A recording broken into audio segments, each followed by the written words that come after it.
नमस्ते दोस्तों, मैं अज्ञा सिंह चैनल में आप लोग को नमस्ते करती हूँ। मैं अच्छी हूँ, आशा करती हूँ आप लोग भी अच्छे होंगे, स्वस्थ होंगे, मस्त होंगे, अपने अपने कामों में व्यस्त होंगे। मैं आप लोग के सामने एक शिव जी का गीत गा रही हूँ। पसंद है तो लाइक कीजिएगा, सब्सक्राइब कीजिएगा।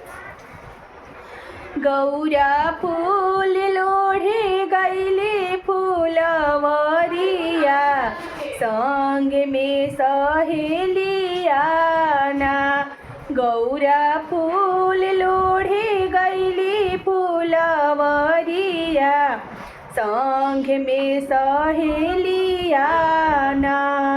कोई बेली फूलवा लोढ़े, कोई चमेली फूलवा लोढ़े, कोई बेली फूलवा लोढ़े, कोई चमेली फूलवा लोढ़े, कोई लोढ़ लिहले भंगिया धतुरवा, संग में सहेलिया ना।